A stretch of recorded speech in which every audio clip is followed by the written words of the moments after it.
So let's talk a little bit about the irrationality of suicide.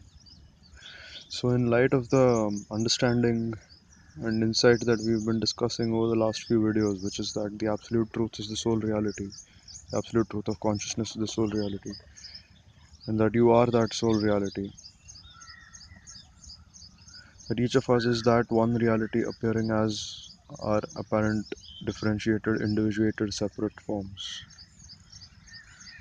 and that essentially, at the ultimate level, we are that one reality, which is immortal, eternal, and perfect, infinite.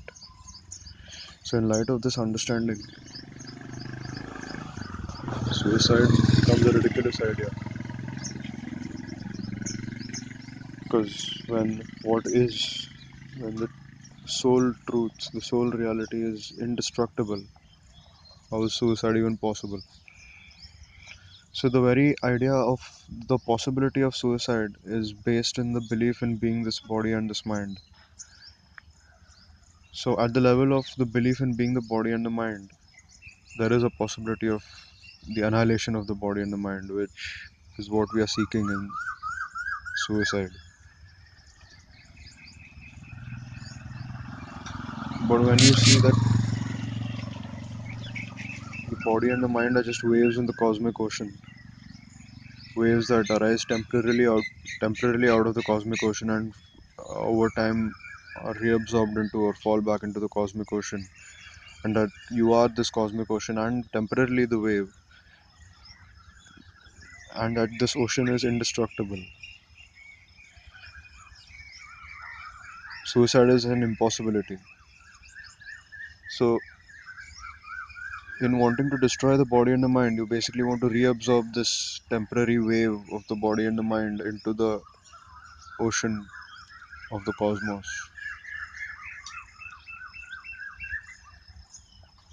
That is what suicide is, the end of the separate body mind identity. So, why is it that those who want to commit suicide want to commit suicide? It's because they're suffering very deeply at some level, and they wish to end that suffering, and they do not see any other way out apart from suicide. So, this comes from irrational desperation without accurate consideration of the facts of what is. And it's based at its core in the belief in separation from the cosmos and the belief in being just this body and this mind. And as we discussed, that leads to the believing so leads to the duality of fear and desire. And fear and desire keep you perpetually bound to conflict and suffering, avoidance and seeking, running away, running towards something or running away from something. That is the perpetual state of being of one who is identified with the body and the mind. So it's natural that an enormous amount of suffering arises from this belief, and the desire to commit suicide is a legitimate desire because the amount of suffering that the belief in limitation and separation entails is untold.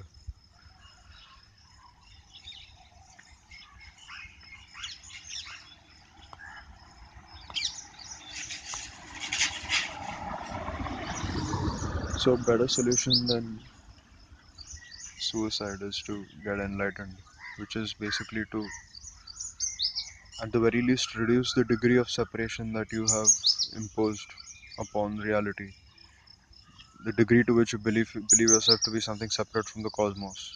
Reducing that is moving closer to enlightenment, and the utter annihilation of all separation from the cosmos is full enlightenment, and that is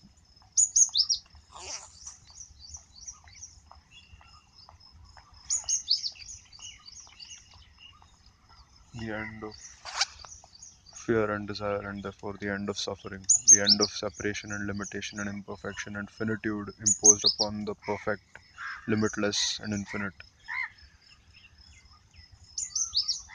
indestructible truth.